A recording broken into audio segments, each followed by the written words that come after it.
Welcome back to Movie Recap. Today I'm gonna show you a 2017 Spanish war film called Rescue Under Fire. Spoilers ahead. Sit back, relax, and enjoy the video. The movie begins with the crew of a medical helicopter landing on the land of Afghanistan to save an injured child. After landing, Captain Varela, a combat medic specialist, immediately approaches the mother holding her injured son. Captain Varela then carries and lays him down inside the medical helicopter. Afterwards, she quickly commands Abda to cut his shirt while the mother, on the other hand, is crying beside her dying son.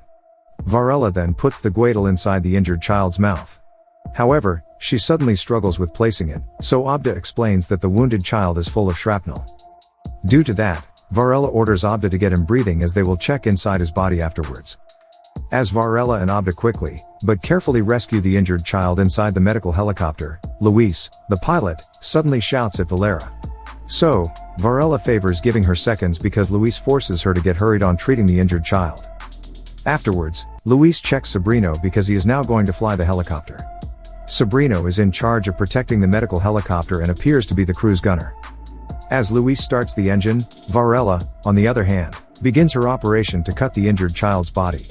Due to that, the remaining soldiers outside immediately aboard and get inside as Luis entirely takes the engine to fly the medical helicopter.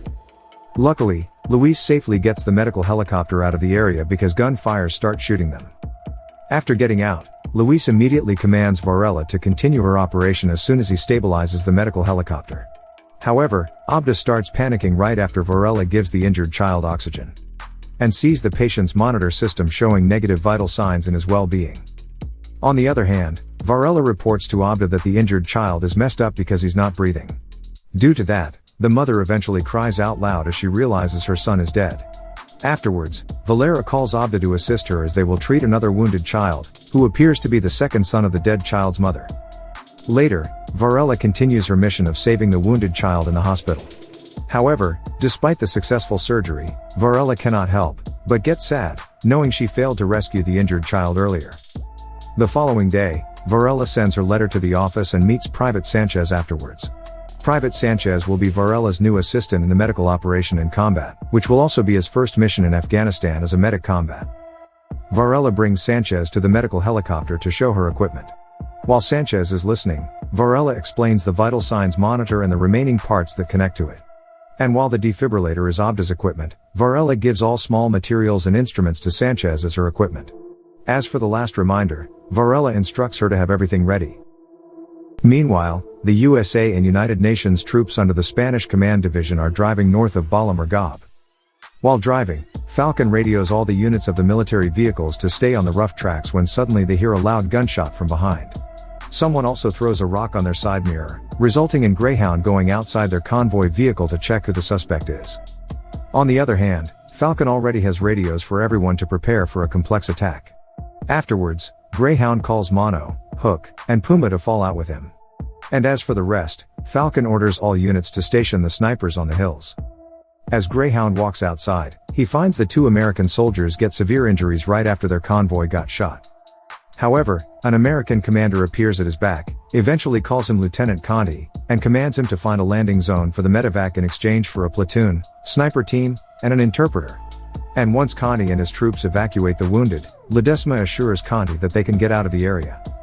As Conti leaves, the American commander finds out that Conti is the son of General Conti.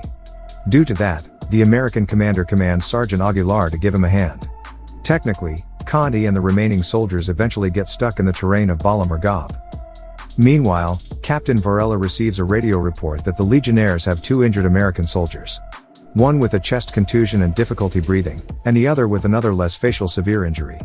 Due to that, Varela clarifies if it's a bruised thorax and asymmetrical breathing, to which the soldier on the radio quickly says affirmatively. Afterwards, Varela orders the soldier to lie down the injured American soldier and elevate his head. Technically, Varela and her crew are still on the medical helicopter on the way to the north of Bala Murghab. After the call, Varela passes the radio channel to the captain, which is Luis.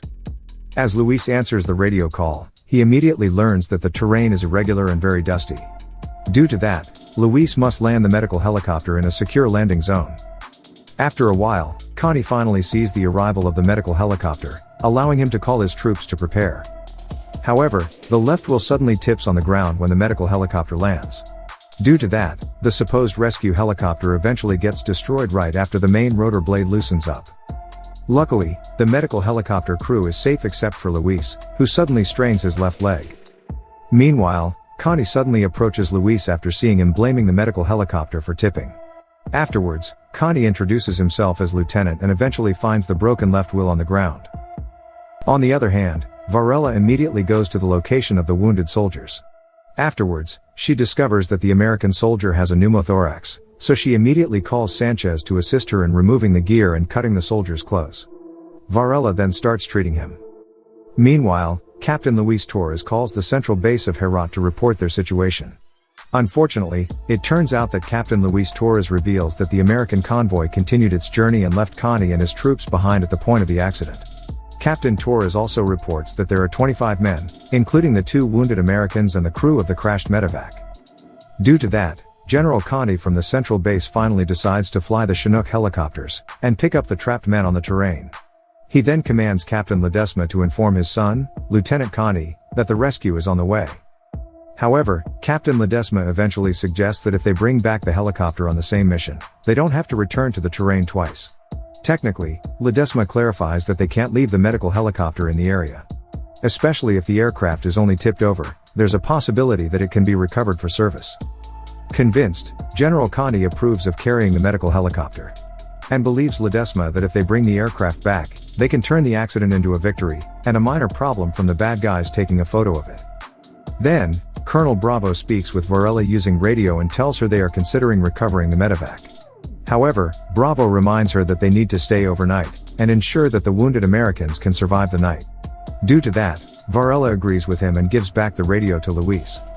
Once Varela agrees, Ledesma favors getting the radio from Bravo to talk to Luis. After that, he commands Luis to pluck some equipment from the helicopter and make it weigh 1,500 kilos less. After the talk, Luis begins to plan with Sergeant Aguilar about his task. On the other hand, Varela immediately approaches Luis to treat his strained leg.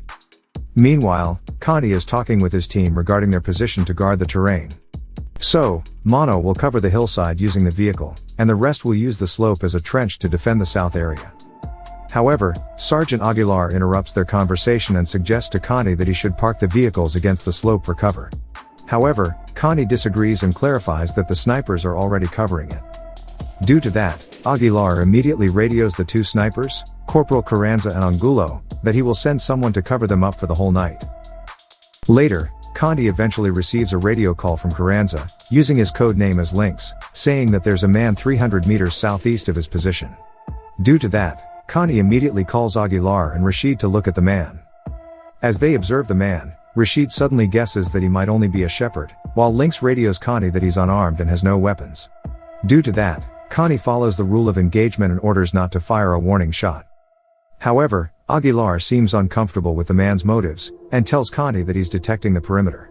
So, Connie calls for an unarmed non-combatant to observe their camp at 200 meters from their position over the radio. But then, Aguilar is still unconvinced and informs him to shoot the man as there's a possibility that it's a trap. Pissed off, Aguilar points his sniper toward the man while Rashid suddenly runs to come closer and talk to him. However, the man is about to disappear right after Rashid throws a rock at him. Due to that, Lynx radios Connie that he lost the man. Then, the satellite tracking from Central Base radios Connie that the man is not a shepherd and is probably hostile because he has a motorcycle when he leaves. Due to that, Connie commands Aguilar to alert everyone that the insurgency knows their position. Meanwhile, Ledesma calls Castro and Rodriguez to talk about the Chinook that will carry the medevac. And as they talk, Ledesma tells them they will have to take it with 2 hooks. But first, they will hitch the head of the rotor, and then one cable goes to the back hook and another to the front clip. On the other hand, Luis receives a notice from Connie to lessen the noise in plucking the helicopter parts because there can't be any light on the perimeter when the night falls. Afterwards, he offers Sabrino to be Connie's gunner. Once he gets Sabrino, Connie immediately radios Lynx that he'll send the Super Puma's gunner, Sabrino, to them. Later at night, Ledesma eventually changes plans, and gathers all his troop for their immediate flight instead of tomorrow morning. He then convinces Bravo to let him fly to Bala Murghab to be closer to the point of the incident at dawn. Technically, Ledesma explains that it can make them pass easily as soon as the window opens. Fortunately, Bravo approves, and Ledesma is now departing the central base on the way to the Bala Murghab. On the other hand, Varela and the rest of the soldiers suddenly hear the noise of motorcycles from afar. Due to that, Conti immediately radios Lynx to guard the perimeter cautiously. Then, Conti receives a radio call from the central base, telling him that there are 4 SUVs and 3 motorcycles with 47 men approaching their position. Due to that, Conti immediately calls the attention of everyone in their camp to be alert for a possible attack. Meanwhile, Lynx suddenly notices the herd without a shepherd, so he informs Conti that he'll take a watch on it. Minutes later, Lynx radios Conti once again, reporting to him that there's a motorcycle approaching his position from the west. However, it's not only 1 motorcycle but 3 of them approaching in parallel along the trail. Due to that, Conti signals Aguilar and the remaining troops to get ready as Lynx tells him that they're raising dust to hide the attack. Afterwards, Aguilar runs with Vasquez when suddenly a Taliban man shoots him. Aguilar calls for an immediate medic. The legionnaires then begin the gunfight with the Taliban men. While Aguilar protects Vasquez, he also reminds his men not to go near the light because the Taliban men are making Vasquez as bait. However, Rashid immediately takes action to save Vasquez despite Aguilar telling him not to help them. Meanwhile, Lynx successfully snipes some of the Taliban men while covering Rashid and Aguilar from saving Vasquez. Due to that, Lynx immediately radios Conti that the enemy snipers are withdrawing. However, Angulo also gets shot during the shootout. On the other hand, Varela immediately treats Vasquez with the assistance of Abda. So, Rodriguez proposes another plan to fly on the top of the cargo before the dust covers it. She says they can put 2 vehicles in the distance as a reference. On the other hand, Conti receives another radio call from the base that the insurgents are preparing for an attack at dawn. Eventually, Colonel Bermudez takes the radio call and informs Conti that if the position becomes indefensible, he is authorized to blow up the medevac and evacuate in the vehicles. Leaving him no choice, Conti immediately talks to Varela and orders her to move the wounded into the vehicles, including her and the crew. Conti then assures her that his troops will not go anywhere, and it will be safer for Varela and the team to stay inside the vehicles once the gunfire begins. Meanwhile, Bermudez orders Bravo to send 2 Tigers to the POI to make the insurgents fall for the bluff and flee. On the other hand, Luis receives news that his men only removed around 650 kilos before the attack. Then, Luis orders Varela to tell Vilches to find a landing zone for Alpha 2 and Conti that they need 2 of his vehicles as a reference. The following day, the legionnaires ready themselves for the Taliban attack. However, they realize they are outnumbered because several Taliban men surround them. Due to that, Aguilar suggests they should use their quote from their creed as a symbol of losing the battle. So, Conti leads the creed. Later, the Taliban attack begins. The legionnaires eventually shoot back while Conti frequently reminds them to save their ammo and only take good shots.